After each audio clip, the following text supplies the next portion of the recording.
우리는 인생이 기쁘기를 원합니다. 행복하기를 원합니다. 그래서 모두가 내일이 오늘보다 더 기쁘기를 바라며 삽니다. 그렇게 바라던 날이 바로 오늘인데, 이 시간 우리의 삶이 정말 기쁩니까? 저는 지하철을 탈 때 사람들의 표정을 잘 봅니다. 대부분 굳어 있거나 찡그리고 계시는 분들이. 며칠 전에 지역의 교회들이 모여서 회의가 있어서 제가 갔다가 이제 지하철을 타고 오는데, 성신여대 입구에서 타면 한정거장이면 보문역에서 내려요. 거기가 경전철로 또 4호선에서 환승을 하는 곳이기 때문에, 6호선 또 1호선 환승하는 곳이기 때문에 두 칸짜리 경전철을 타는데 전쟁터입니다. 아니나 다를까 2분마다 오는 지하철 경전철이 뭔가 문제가 생겨서 중간에 서서 안 옵니다. 겨우 도착했는데 문이 안 열려요. 한참 있다 겨우 문이 열리니까 내리고 타는데 옆에서 소리 지릅니다. 그만 타세요. 바로 뒤에 옵니다. 말 듣습니까? 늦으면 지각하는데 막 겨우 탔는데 문이 안 닫혀요. 한 15초 이상 안 닫힙니다.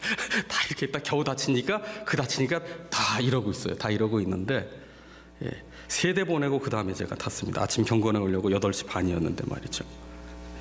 아무도 웃는 사람이 없는데 딱 한 사람 웃고 있더라고요. 광고판 벽에 붙은 모델 혼자서 확 웃고 있어요. 우리가 기쁘게 살기를 원하는데 왜 우리의 현실은 그렇게 기쁘지 않을까? 나를 기쁘게 할 만한 것이 아직 채워지지 않았기 때문이에요. 우리는 그것을 성공이라고 믿습니다. 내가 지금은 이렇게 힘들지만, 내가 지금은 이렇게 짐짝처럼 지하철에 버스에 몸을 맡기고 출근하고 전쟁터처럼 살아가지만, 아등바등 악착같이 열심히 살지만, 내가 성공하는 그날에는 내가 환하게 웃을 것이다. 성공하게 되는 그날에는 기쁨과 행복이 밀물처럼 내게 쏟아져 올 것이다. 그러면서 열심히 사는 거지. 그런데 성공이 쉽습니까? 쉬우면 성공이 아니죠. 그러니까 그렇게 열심히 살면서도 한편으로 더 열심히 살수록 불안해지는 거예요. 이러다 실패하면 어떡하나? 실패하면 어떻게 돼요? 지금보다 더 불행해지잖아요. 빚더미에 앉는데 열심히 사는데, 그래서 더 마음이 무겁고 불안하고 두려우니까 기쁨이 있어요, 없어요? 기쁨이 없단 말이죠. 열심히 사는데 기쁨이 없어요. 과연 성공하면 우리의 인생은 불행 끝 행복 시작일까요? 과연 기쁘기만 할까요? 그러면 우리가 알만한 대기업 총수들의 얼굴이 정말 해처럼 빛나야 돼요. 모세가 광채가 나서 수건으로 얼굴을 가리웠던 것처럼 S그룹 회장님, H그룹 회장님, L그룹 회장님 나타나면 이 수건으로 얼굴 가려야 됩니다. 그분들에게서 해맑은 미소를 보신 적이 있어요? 여러분, 성공도 어렵지만 수성하는 건 더 어렵습니다. 그러니까 성공을 해도 인생이 힘들기는 마찬가지인 거예요. 아니, 성공했기 때문에 오히려 더 힘들어지는 거예요. 심지어 나름 성공했다 하는 사람들 중에는 인생을 비극으로 마치는 경우도 종종 보곤 합니다. 또 어떤 경우에는 자수성가했는데 기대 이상 더 큰 성공을 얻었어요. 생각보다 더 빠른 성공을 하게 되었어요. 그랬더니 이제 이룰 게 없으니까, 더 이상 목표를 상실하니까 어떻게 돼요? 허무에 빠집니다. 허무에 빠지니까 어떻게 돼요? 불륜하고 마약하고 도박하고 일탈에 빠지는 거죠. 실패한 사람들도요, 낙심이 되면 어디에 빠져요? 허무에 빠집니다. 똑같아요. 성공한 사람도 허무에 빠지고 실패한 사람도 허무에 빠집니다. 그래서 이 허무를 극복하려고 어떻게 해요? 중독에 빠져드는 거죠. 쇼핑 중독, 식탐 중독, 인터넷 중독, 그냥 밤낮으로 그냥 인터넷만 보고 스마트폰만 보고 말이죠. 관계 중독, 사람들에게 인정받고 싶어서 SNS에 매달리고, 좋아요와 구독 눌러주세요. 젊은 사람들은 그 얘기가 뭔지 압니다.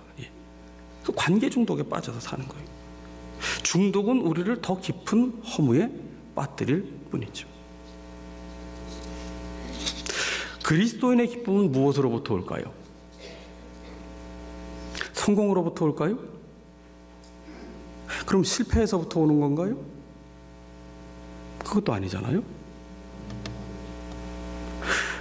레드컬이라는 책을 쓰신 분이 계세요. 제자도에 관한 책인데 몇 해 전에 이제 추천도서로도 소개해드린 책인데 그 책을 쓴 데이비드 플랫이라고 하는 목사님이 얼마 전에 우리나라에 오셔서 세미나를 인도했어요. 세미나를 인도하면서 이런 말을 했습니다. 세상 사람들이 살아가는 인생의 목적은 성공이지만 그리스도인이 살아가는 인생의 목적은 하나님 말씀에 순종하는 것이다.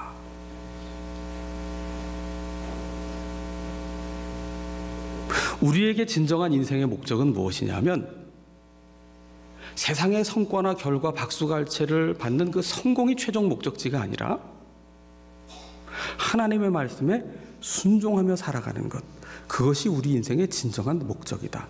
이런 말을 했어요. 이분의 세미나의 주제가 바른 성공이에요. 바른 성공.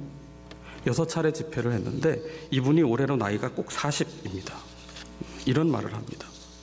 우리는 하나님을 사랑하는 것 같지만 사실은 세상을 사랑하고 세상 성공을 마치 하나님 앞에서의 성공으로 착각하면서 스스로 속는다는 거예요. 본인도 목회를 하면서 그렇게 속았다는 거예요. 하나님의 영광인 줄 알았는데 그게 보니까 내 속에 있는 야망이었고 성공에 대한 욕망이었다. 그래서 이런 말을 합니다.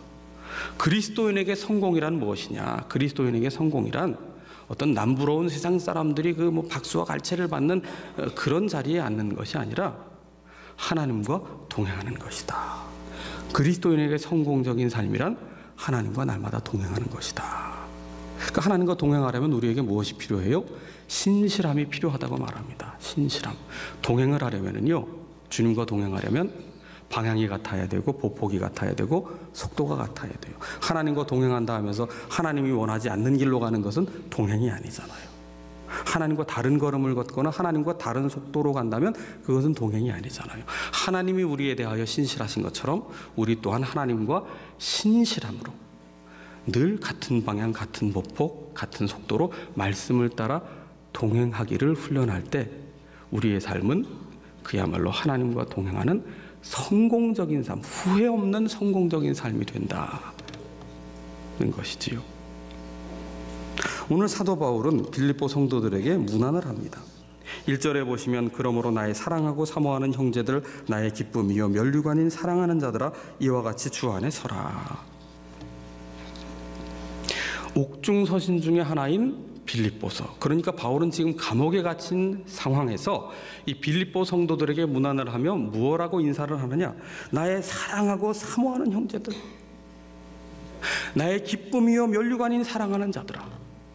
나의 기쁨의 이유가 되고 나의 면류관, 나의 자랑거리인 빌립보 교회 성도들아. 여러분, 성도와 성도의 관계는 이런 것입니다. 나의 사랑하고 사모하는 형제들, 비록 감옥에 갇혀 있지만 내가 사랑하는, 늘 사모하는 형제 자매들, 나의 기쁨의 이유가 되고 나의 자랑이요 면류관인 빌립보 교회 성도들, 그 성도들에게 문안을 하는 거예요. 빌립보 교회가 완전한 교회였기에 그렇게 문안했을까요? 아니에요. 빌립보 교회 문제투성이의 교회였습니다. 이 지상의 교회 중에 완벽한 교회는 한 군데도 없어요. 왜냐하면 다 구원받은 죄인들의 모임이기 때문에 완전한 교회는 없습니다. 다시 말해서 이 세상에는 성공적인 교회도 없고 성공적인 성도도 없습니다. 그럼에도 바울은 빌립보 교회를 향하여 사랑하고 사모하는 형제 자매들이여, 나의 기쁨이요 면류관인 여러분이여 라고 문안을 하고 있는 거예요. 자, 빌립보 교회는 어떠한 문제가 있었습니까? 2절을 보세요. 내가 유오디아를 권하고 순두개를 권하노니 주 안에서 같은 마음을 품으라. 지금 빌립보 교회가 마주한 문제는 두 여성 사역자의 갈등으로부터 촉발된 분란이었습니다. 그것으로 빌립보 교회는 굉장히 큰 신음을 하고 아픔을 경험하고 있는 중에, 그런데 사도 바울은 나의 사랑하고 사모하는 형제요, 나의 기쁨이요 면류관인 빌립보 성도들이요, 변함없는 사랑으로 그들을 품고 있단 말이죠. 여러분, 신앙생활하면서 교회에서 상처받지 않는 방법, 성도들 사이에서 시험에 들지 않는 방법이 있어요. 그건 뭐냐 하면 예배 시간 정시에 딱 들어와서 예배가 끝나면 찬양대의 송영이 끝나기 무섭게 딱딱하시면 결코 신앙생활하면서 교회 내에서, 영암교회 안에서 상처받거나 시험 들 일은 있다 없다? 없습니다. 계단에서 실족하거나 접촉사고가 나지 않는 한은 절대 교회 안에서 상처받거나 시험에 들 일이 없어요. 예. 여러분, 부부관계에서 상처받지 않는 방법, 배우자에게 실망하지 않는 방법은 뭘까요? 예. 결혼 안 하면 됩니다. 자녀 양육하면서 정말 모진 애를 쓰고 고민하는데 자녀로 인해서 고통을 안 당하는 방법은 뭐예요? 자녀 안 낳으면 됩니다. 인생을 살면서 실패하지 않는 방법은 뭘까요? 아무것도 안 하면 됩니다. 태어나서 죽을 때까지 방구석에서 그냥 살면 됩니다. 이건 현실 도피예요. 이건 성숙이 아니에요. 네. 아픈 만큼 성숙하는 거잖아요. 교회 안으로 들어오면 무슨 일이 생겨요? 상처받을 일이 생기고 시험당할 일이 생겨요. 어제 북로에 장로회 총회가 열려서 제가 목사회 임원이라 갔는데 거기 전국 장로회 총무하시는 장로님이 식사를 하면서 그 얘기를 하시더라고요. 목사님, 교회는 깊이 들어오니까요, 알면 알수록이요, 아이고 신앙이 흔들려요. 깊이 하니까 상처받고 시험될 일이 생기더라고요. 진지하게 그런 말씀을 하시더라고요.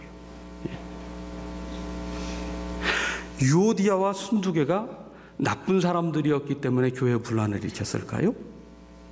아니에요. 오해입니다. 이분들은 누구보다 하나님을 사랑했어요. 은혜를 받았어요. 그래서 주님의 몸된 교회를 사랑하는 열정으로, 성도를 사랑하는 열정으로 섬기고 헌신하고 봉사하려다 보니 이 두 분의 열정이 너무나 뜨거워서 어떻게 됐어요? 거기에서 문제가 생겼던 거죠. 사랑했기 때문에 상처가 생기고, 사랑했기 때문에 시험에 들 일이 생기는 겁니다.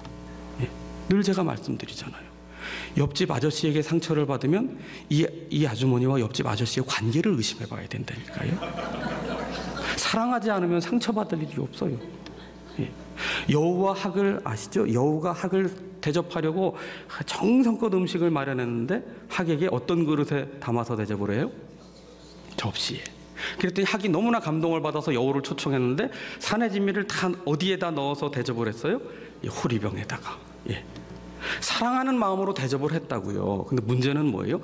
내 방식으로 섬기려고 했단 말이죠. 내 방식으로. 예. 내가 좋아하는 방식이니까 상대방도 이것을 좋아할 것이다. 내가 매운 음식을 좋아하니까 상대방을 초청해서 이거 덜 매우면 어떡할까 해서 청양고추를 하나 더 넣고 한 움큼 더 넣고 그 다음에 또 청양고춧가루를 한 움큼 더 넣고 그러고도 맛을 봤는데 이게 안 되겠어서 후춧가루를 잔뜩 넣어가지고 그래서 대접을 했어요. 근데 마침 상대방은 매운 걸 전혀 드실 줄 모르는 분이라 한 입 드시자마자 딸꾹질하고 물 마시고 입에서 불이 나서 도망이 가버렸어요. 이분의 대접한 마음이 잘못된 거예요? 그건 아니라고요. 방법이 잘못된 거죠. 마음의 동기는 사랑으로 대접하고 섬기려고 했는데 단 내가 좋아하는 방식으로 하다 보니 상대방에겐 그게 뭐가 돼요? 강요가 되고 유쾌하지 않은 일이 되고 말았다는 거예요. 자, 유오디아와 순두개가 하나님의 은혜를 받아서 어떻게 빌립보 교회 성도를 섬길까, 어떻게 교회를 섬길까, 그 마음속에서부터 일어나는 그 열정을 가지고 섬기려 했는데 유오디아는 네모난 방식으로 섬기고자 하고 순두개는 세모난 방식으로 섬기고자 하니까 이 둘이 항상 부딪히는 거예요. 그런데 부딪히고 끝나는 것이 아니라 유오디아를 따르는 사람들이 순두개 쪽을 좀 비난을 하고 순두개 따르는 사람들이 유오디아를 비난하기 시작하면서 없는 말까지 나가서 이게 비방이 되고 이게 확산이 되니까 단순한 갈등이 아니라 이게 싸움이 되고 결국은 교회가 분란에까지 이르게 되는 거예요. 그러면서 저 순두개 저 순두부같이 그냥 짓밟아버려라 막 이러고 말이죠. 네. 이렇게 다툼으로 빌립보 교회가 분란이 일어나 기뻐할 수 없고 도리어 근심할 상황이 되었지만 바울은 그 빌립보 교회의 모든 사실을 알면서 어떻게 대하고 있어요? 나의 사랑하고 사모하는 형제들. 보통 같으면 어떻게 여기시세요? 이 지긋지긋한 빌립보 교회 성도들에게 내가 책망하노니 화 있을진저 이래야 될 거 아니겠습니까? 예. 빌립보 교회의 명예를 떨어뜨리고 유럽의 첫성의 교회 아닙니까? 바울의 명예를 실추시킨 빌립보 교회여 화 있을진저 유오디아와 순두개를 책망할 수도 있을 터인데 바울은 그렇게 하지 않아요. 왜? 바울은 빌립보 교회의 기초가 예수 그리스도의 보혈인 것을 알고 있어요. 빌립보 교회의 머리가 주님이신 것을 알고 있어요. 그렇기 때문에 아프고 상하였지만 그 빌립보 교회를 여전히 사랑하시는 그 주님의 마음에 붙들려서 그 빌립보 교회를 바라보며 사랑하고 사모하는 형제, 나의 기쁨이요 자랑인 빌립보 교회요. 여러분 얼마나 멋있어요. 나의 사랑이요 나의 사모하는 영암교회요, 나의 자랑이고 나의 면류관인 한국교회요. 여러분 성도가 한국교회를 대할 때, 성도가 주님의 교회를 대할 때 주님의 마음으로 대한다면 반드시 하나님께서 거룩한 교회를 빛나게 하시는 거예요. 내 잣대를 가지고 내 눈에 보이는 것 가지고 화 있을진저 그냥 그러니까 뭐가 돼요? 부메랑이죠. 누워서 침 뱉기지요. 내가 교회를 욕하는데 세상 사람들이 교회를 존중하기를 바랍니까? 그거는 주님의 몸을 욕되게 하는 길일 수밖에 없는 겁니다. 바울이 어떻게 이렇게 사랑한다고 말할 수 있을까요? 바울은 고백합니다. 빌립보서 1장에서 너희 속에 착한 일을 시작하신 이가 끝날까지 이루실 줄 아노라. 주님의 몸된 교회이기에, 주님께서 피로 값주고 사신 교회이기에, 주님께서 거룩한 신부로 정결케 하셔서 성숙케 하셔서 하나님의 영광 드러낼 세상을 구원하는 교회로 쓰실 줄 믿었기에 1절 말미에 나의 기쁨이요 면류관인 사랑하는 자들아 이와 같이 주 안에 서라. 주님께서 세우실 줄 믿음으로 주 안에 서라고 권면하고 있는 거예요. 2절을 보세요. 내가 유아디아를 권하고 순두개를 권한다. 주 안에서 같은 마음을 품으라. 책망하고 찌르고 채찍질하는 것이 아니라 너희가 좋은 열정으로 시작했는데 표현 방법이 달라 갈등에 이르렀구나. 이제 주 안에서 같은 마음을 품으라. 주님을 향한 열정으로 시작된 것인데 다시 처음 마음을 가지고 같은 마음을 품기를 힘써라. 주님을 위하여 헌신한 것 아니냐, 주님의 몸된 교회를 섬기고자 한 것 아니냐. 그러니 주님 안에서 다시 같은 마음을 품으라.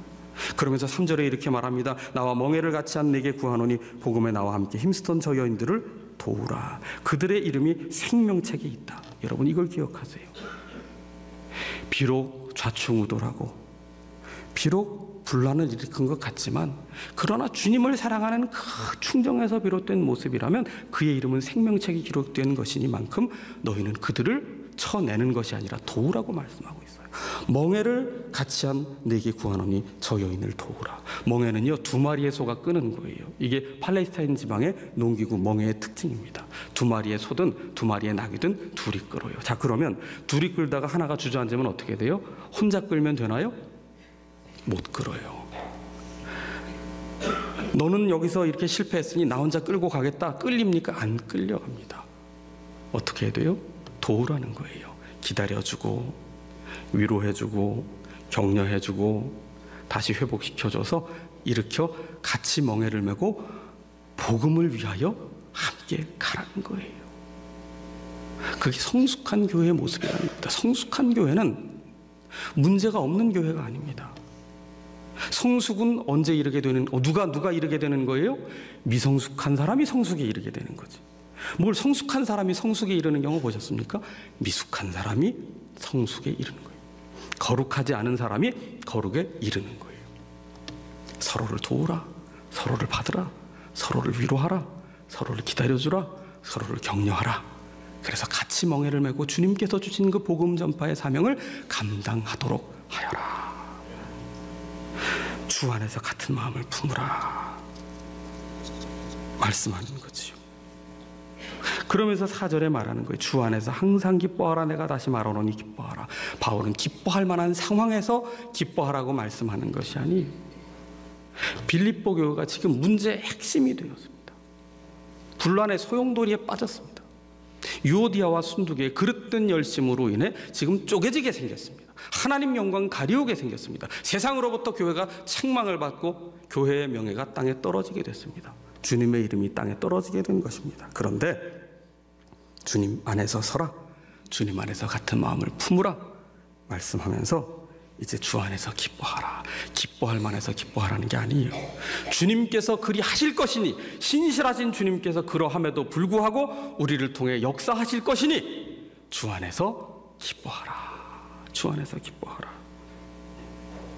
우리가 매일 성경으로 예레미야의 말씀을 묵상하고 있는데요, 하나님의 말씀에 대하여 그렇게 경히 여기고 말씀 듣기를 싫어하여 결국 하나님은 마지막 수단으로 바벨론을 들어 심판하십니다. 그렇게 해서라도 그 백성을 버릴 수 없기에 심판을 통해서라도 깨어나서 하나님께 돌이키시려고, 구원하시려고 하나님의 기대가 담긴 심판을 하시는 거예요. 하나님의 심판은 멸절이 아니에요. 하나님의 심판 속에는 하나님의 그 포기할 수 없는 은혜가 담겨 있음을 우리는 알아야 됩니다. 그래서 예레미야 33장에 뭐라고 말씀하세요? 나라가 망하게 된 지경에 예레미야를 통하여 또 들려주십니다. 너는 내게 부르짖으라. 내가 알지 못하는 크고 은밀한 일을 내게 보이리라. 부르짖으라는 말은 부르라는 거예요. 하나님께 마음을 쏟아내라는 거예요. 하나님께 마음을 돌이키라는 거예요. 하나님을 향하라는 거예요. 그러면 우리가 예상치도 못했던, 나라가 다 망했는데 절망밖에 없는데, 캄캄한데, 우리가 측량할 수도 없었던 크고 은밀한 일을 하나님께서 보여주신다는 거예요. 이 성읍을 치료하며 낫게 하신다는 거예요. 그것이 무엇입니까? 33장 8절에 보면 너희가 내게 범하여 행한 모든 죄악을 사할 것이라. 하나님께서 우리의 모든 죄를 사하여 주신다는 거예요. 그리스도의 보혈의 공로로 우리의 모든 죄를 사하여 주신다는 거예요. 회복하시겠다는 거예요. 그리할 때에, 그 하나님의 은혜가 임할 때에 이 무너졌던 성읍과 예루살렘 거리에서 10절 이하에 즐거워하는 소리, 기뻐하는 소리, 신랑의 소리, 신부의 소리와 만군의 여호와께 감사하는 소리가 가득 울려 퍼지게 될 것이다. 광야에서 우리를 살려낸 것은 별식이 아니에요. 하찮게 보이기까지 한 그 만나의 은혜가, 일상의 은혜가 우리를 살리는 생명의 양식이 되었다고요. 작은 일상의 기쁨을 발견하고 누리세요. 여러분, 자식이 하나는 공부는 안 하고 맨날 속썩이고, 그리고 전화하거나 문자하는 거 딱 하나 용돈 달라고 할 때만 연락한다 그러면 속이 뒤집어지잖아요. 예. 그래도 한번 바꿔서 생각해 보세요. 그래도 학교 다녀주니 고마운 거 아닙니까? 예. 남편이 하는 일마다 그냥 돈은 안 벌어오고 돈 들어갈 일만, 그냥 돈 대다가 써야 될 일만 계속 만든다. 그래도 밤에 집에 들어와 주니 얼마나 감사해요. 예. 아내가 세상에 이렇게 먹어보지 못한 별식을 날마다 해준다. 희한한 맛을 내는 거예요. 먹지 못할 음식만 날마다 만들기만 하면 정말 평생 처음 먹어보는 맛이, 그래도 지금까지 먹여준 은혜가 얼마나 감사해. 예. 나를 먹고 살게 해줬으니 얼마나 감사합니까? 예. 요양병원에 신방을 가보면은요, 자녀들이 한결같이 뭐라고 하시는지 아세요? 그 말씀도 못하고 누워 계신 분 손을 잡으면서 응? 미안해, 고마워, 응? 살아만 있어달라고. 숨 쉬고 있음에 감사하더라고요. 숨 쉬고 있음에. 우리가 숨 쉬는 거 감사한 적 있어요? 어떤 분이 아주 먼 곳에서 교회를 오세요. 새벽 5시 30분에 버스를 타고 오셨다고. 아이고, 그 멀리서 얼마나 힘드세요? 그랬더니 하시는 말씀이, 아이고, 교회 올 수 있는 버스가 있는 게 얼마나 감사해요. 제가 은혜를 받았어요. 예. 어떤 분이 이런 말씀을 하세요. 시련 주신 게 감사라고. 부친은 일찍부터 집안을 버려두고 자식과 아내를 버려두고 딴집 살림을 차리고, 그래서 학창시절에 그냥 신문을 배달하면서 겨우겨우 어렵게 공부를 했는데, 직장에 들어갔는데 좀 안정될 만하니까 부도를 맞고, 그 부도를 다 맨몸으로 막아내서 갚아냈더니 그 다음엔 아내가 또 딴 사람과 눈이 맞아 나가고, 일생이 그냥 이렇게 시련인데, 그분이 이런 얘기를 해요. 제가 시련 중에도 살 수 있었던 이유는 오직 하나님의 은혜고 나를 위해 기도하신 어머님의 믿음이었습니다. 시련을 주신 것이 은혜입니다. 시련 때문에 제가 하나님 은혜 가운데 살게 됐습니다. 여러분, 이게 일상의 작은 기쁨을 발견하는 믿음입니다. 주 안에서 기뻐하십시오. 주 안에서 작은 것을 기뻐하는 거룩한 습관을 들이십시오. 이 기쁨을 누리십시오. 주님께서 빼앗기지 않는 기쁨으로 우리와 함께 하십니다.